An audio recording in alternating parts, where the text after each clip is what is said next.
கர்த்தருடைய நாமத்துக்கு மகிமை உண்டாவதாக. எனக்கு இந்த வாய்ப்பை அளித்த என் தேவாதி தேவனுக்கும் என் சபை போதருக்கும் நன்றிகளை தெரிவித்துக் கொள்கிறேன்.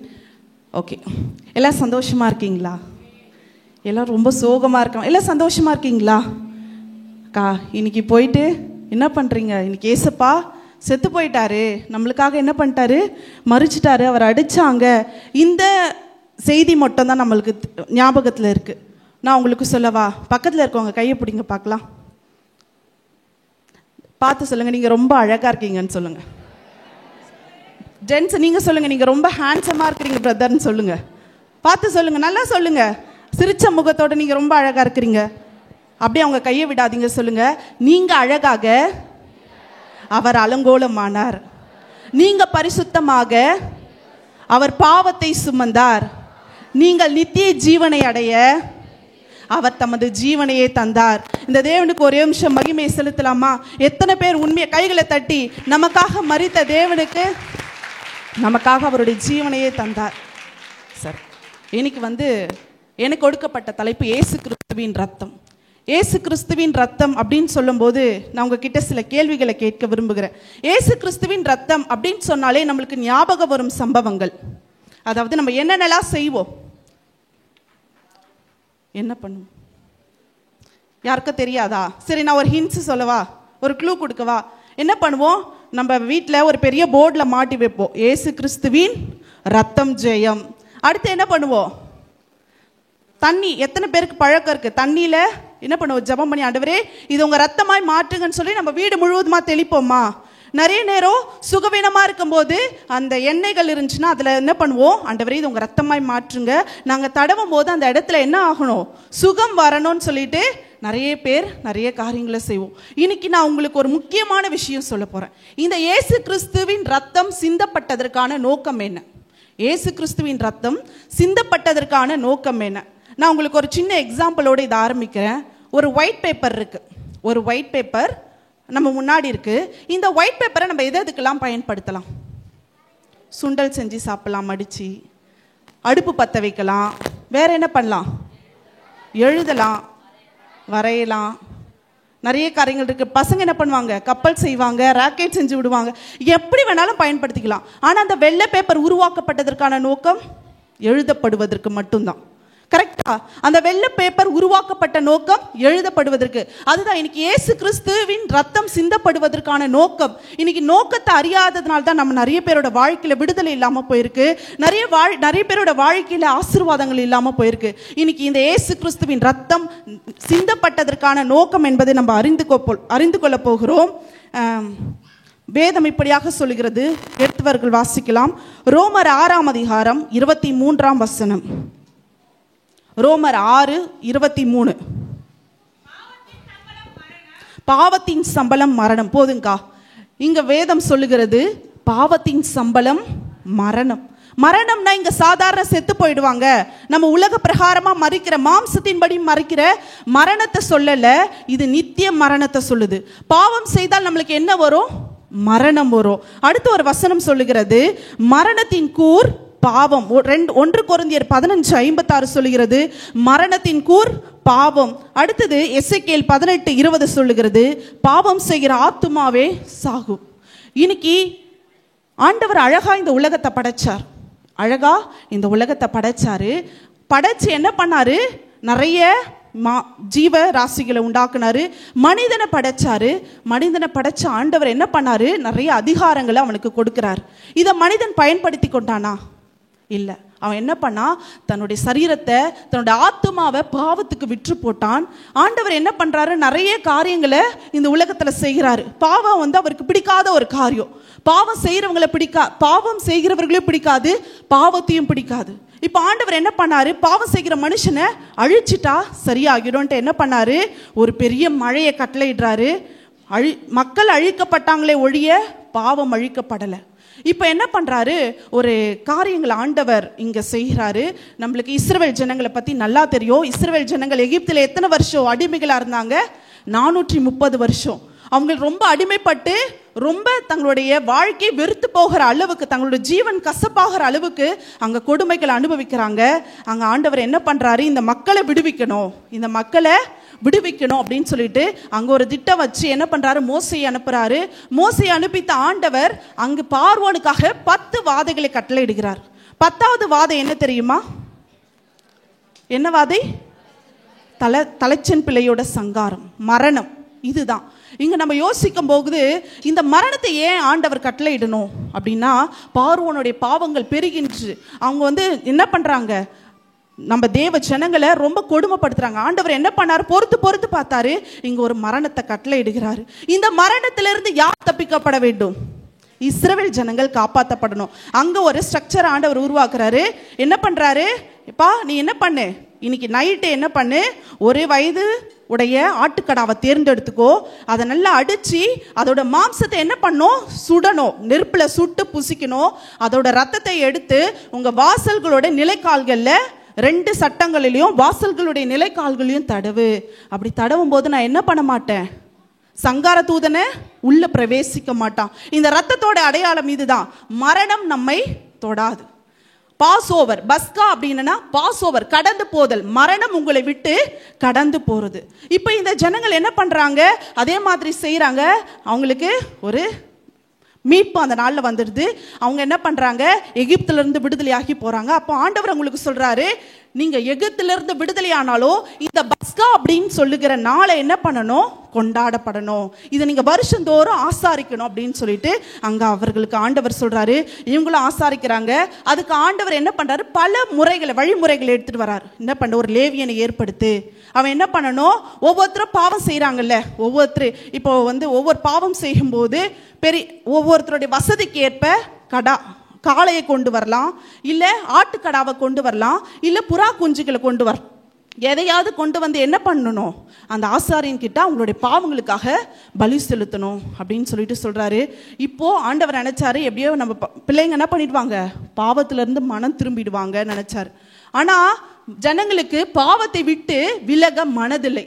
என்ன பண்ணாங்க, அநேக காளைகளை கொண்டு வராங்க. அதை பாவம் செஞ்சா காளையை கொண்டு வந்துடலாமே, ஆட்டுக்கடாவை கொண்டு வந்துடலாமே, புறாவை கொண்டு வந்துடலாமே, தங்களுடைய பாவங்களை பெருக்கி கொண்டார்களே தவிர அவர்கள் பாவத்திலிருந்து மனம் திரும்பவில்லை.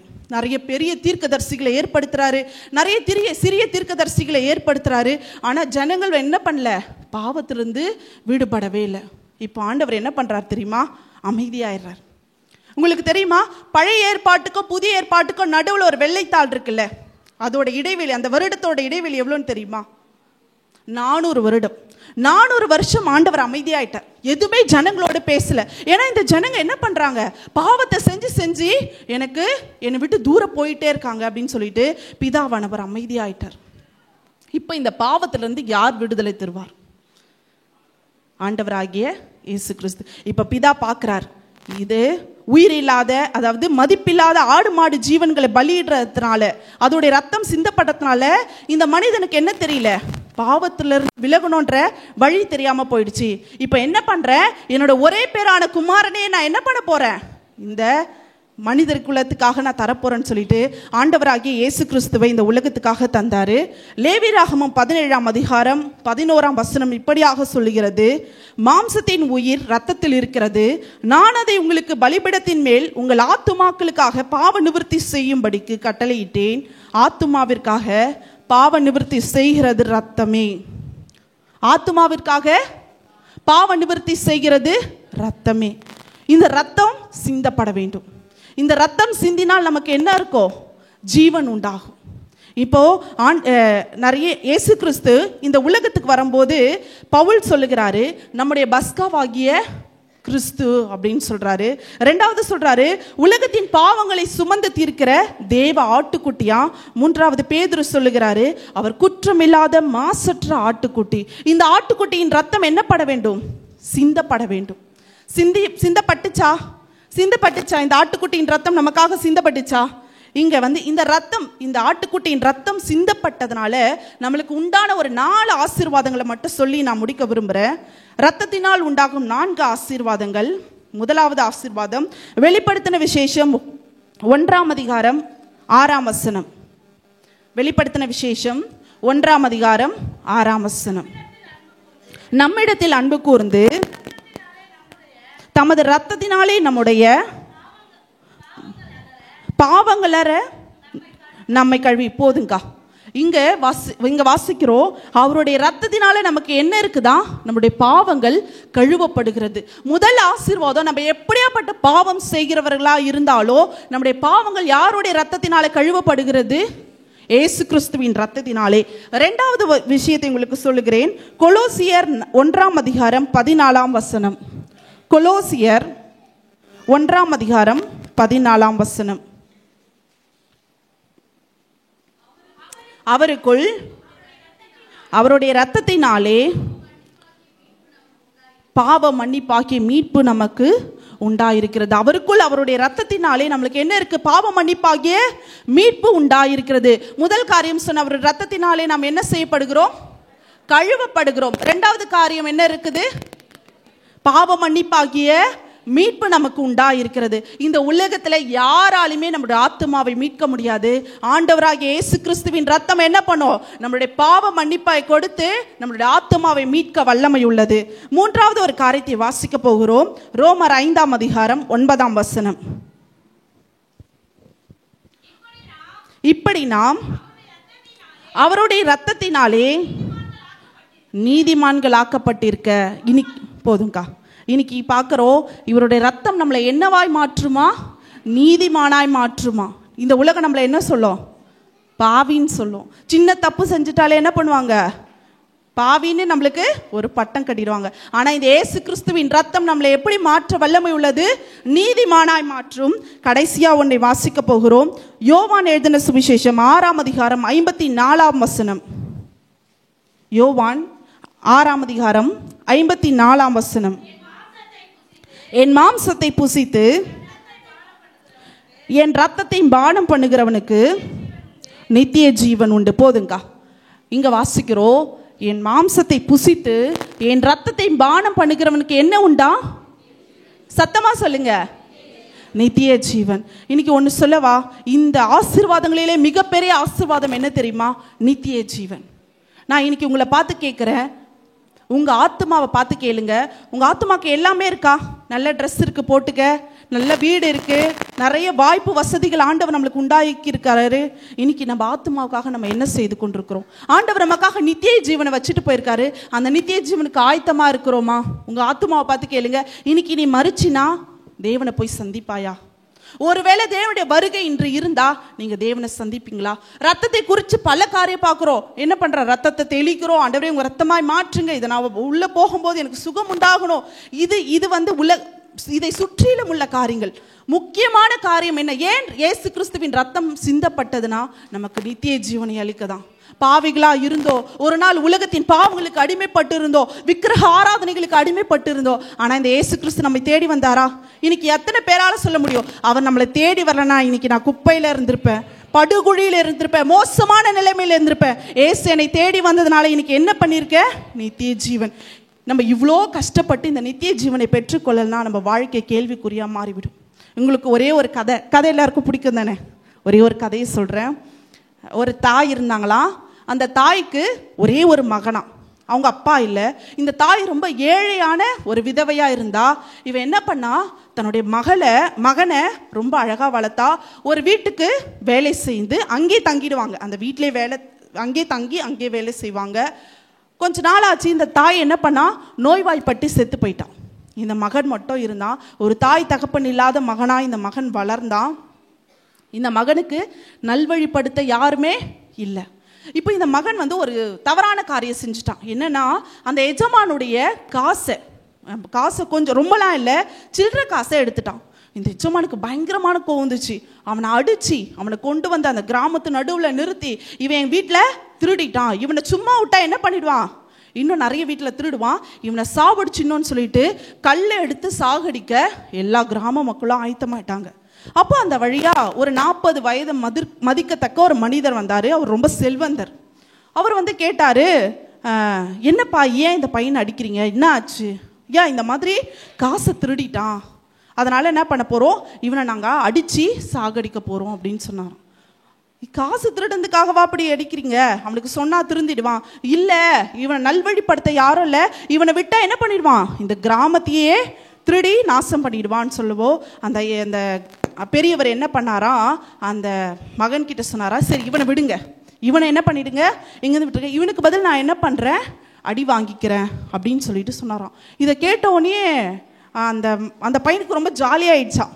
அவனுக்கு சின்ன பையன் இல்லை, அவனுக்கு தெரியாதுல்ல, அவனுக்கு ரொம்ப ஜாலியாகிடுச்சா. அப்பா நம்ம எப்படியோ தப்பிச்சிட்டோண்டா, இவர் மாட்டிக்கினாரு, பெருசு மாட்டிக்கிச்சு அப்படின்னு சொல்லிட்டு என்ன பண்ணாராம், இந்த பையன் ஜாலியாக கிளம்பி போயிட்டானா. அந்த கிராம மக்கள் என்ன பண்ணாங்களாம், இவரை அடித்து, இவரை கட்டி போட்டு இவரை அடித்து காயப்படுத்திட்டாங்களாம்.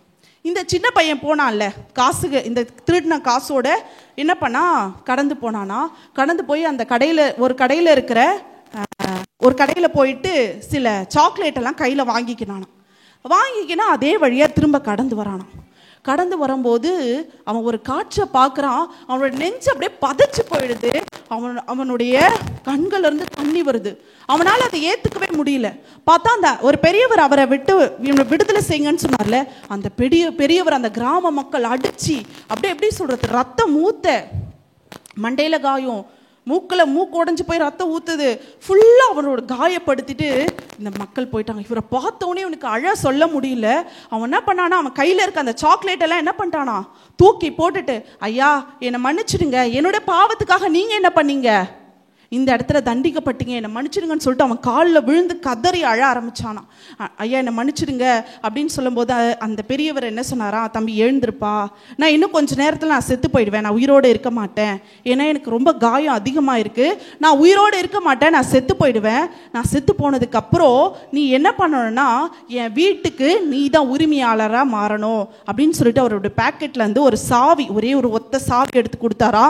நான் ஒரு உயில் எழுதியிருக்கேன், என்ன எழுதியிருக்கேன்னா, என்னோட இந்த சாவி யார்கிட்ட கிடைக்குதோ அவன் அந்த மனிதன் தான் என் மொத்த சொத்துக்கும் அதிகாரி அப்படின்னு சொல்லி நான் உயிர் எழுதியிருக்கேன். நீ இந்த அட்ரஸ், எங்கள் வீடு இருக்கு, நீங்கள் போனீங்கன்னா உன்னை அங்கே ஒரு அதிகாரியா, அந்த வீட்டுக்கு அந்த சொத்துக்கு அதிபதியா மாத்திடுவாங்க. இவனுக்கு என்ன சொல்றதுனே தெரியல. ஒரு தாய் தகப்பனை இழந்த ஒரு மகன், ஒரு தவறு செய்து தண்டிக்கப்பட்ட ஒரு மகன், தண்டிக்க தயாரா இருந்த மகன், இவனுக்கு ஒரு இவ்வளோ பெரிய ஆசீர்வாதம். இதே நிலைமையில தான் நம்ம இருக்கிறோம். நம்ம செய்த பாவங்களுக்காக யார் அடிக்கப்பட்டா, நமக்காக ஆண்டவர் அடிக்கப்பட்டாரு. அந்த சாவி சொன்னல, அந்த சாவி தான் நித்திய ஜீவன். 1000 வருஷம், சாரி 1000 ஆண்டா நம்ம என்ன பண்ண போறோம், ஆட்சி செய்ய போகிற அந்த பரலோகத்திற்குடைய சாவி தான் அந்த நித்திய ஜீவன். இன்னைக்கு ஆண்டவர் உங்ககிட்ட கொடுத்துருக்காரு. அப்படியே ஒரு விஷயம் கண்களை மூடிக்கொள்ளலாமா? யாரும் கண்ணை திறந்து பார்க்க வேணாம், எல்லா கண்களை மூடிக்கொண்டு உங்கள் ஆத்மாவை நோக்கி கேளுங்க பார்க்கலாம். லூக்கா 12ஆம் அதிகாரத்தில் ஒரு காரியம் சொல்லப்படுகிறது. ஒரு செல்வந்தன் இருந்தானா, அவன் தனக்காக பெரிய பெரிய ஆஸ்திகள்லாம் சேர்த்து வச்சிடறான். அவனுடைய அந்த கோதுமையை வைக்கிற இடத்தெல்லாம் கட்டி பெருசாக்கி ரொம்ப ஆஸ்திகளை சேர்த்து வைத்து அவன் சொல்கிறான், அவன் ஆத்மாவை பார்த்து, ஆத்மாவே உனக்காக எல்லாத்தையும் சேர்த்துட்டேன், நீ என்ன பண்ண, சந்தோஷமா இரு அப்படின்னு சொல்லிட்டு ஆத்துமாவை பார்த்து சொல்லிட்டு நைட்டு படுக்கிற ஆண்டவர் அவனை நோக்கி, கர்த்தர் அவனை நோக்கி பேசுகிறார். மதிக்கேடனே, இன்னைக்கு உன் ஆத்மா உன் சரீரத்துல இருந்து போயிடுச்சுன்னா உன் ஆத்மா எங்க போகும்? நீ யாருக்காக சேர்த்து வைத்திருக்கிற? இன்னைக்கு இந்த உலகத்துல பல காரியங்கள் நமக்காக இருக்கலாம், பல செல்வங்கள் இருக்கலாம். பாஸ்டர் நம்ம கிட்ட அடிக்கடி சொல்லுவார், 10 வருஷத்துக்கு முன்னாடி திரும்பி பாருங்க நம்ம வாழ்க்கை எப்படி இருந்தது, 10 வருஷத்துக்கு அப்புறம் நம்ம வாழ்க்கை தலைக்கீழாய் மாறிவிட்டது. ஆனா இன்னைக்கு இந்த நித்திய ஜீவனை பெற்றுக்கொள்ள தகுதி நமக்கு இருக்கிறதா? இன்னைக்கு ஜெபிக்கிறோமா, வேத வாசிக்கிறோமா, பாவம் செய்யாமல் இருக்கிறோமா? என்னில் பாவம் இல்லை என்போமானால் நம்மை நாமே வஞ்சிக்கிறவர்களாய் மாறிவிடுவோம். மற்றவர்களுக்கு விரோதமாய் பேசினால் அதுவுமே பாவம் தான் என்று வேதம் சொல்லுகிறது. அப்படியே உங்க பாவங்களை அறிக்கையிடுங்க பார்க்கலாம். ஆண்டவராகிய இயேசு கிறிஸ்து உங்க அருகில வந்திருக்கிறார். அவர் ரத்தம் சிந்தினவராய், நமக்காய் மரித்தவராய் நம்ம அருகில வந்திருக்கிறார். அவரை நோக்கி ஒரே ஒரு விஷயம் கேளுங்க பார்க்கலாம். ஆண்டவரே, என் பாவங்களை மன்னிங்க, நான் நித்திய ஜீவனை அடையணும்பா, எனக்காய் நீ ரத்தம் சிந்திருக்கிறீங்க, அந்த ரத்தம் சிந்தப்பட்டதற்கான நோக்கம் என் வாழ்க்கையில நிறைவேறணும்பா. இந்த சபையை விட்டு நான் கடந்து போகும்போது அதே பழைய வாழ்க்கையோடு, அதே பழைய பாவத்தோடு இல்ல ராஜா.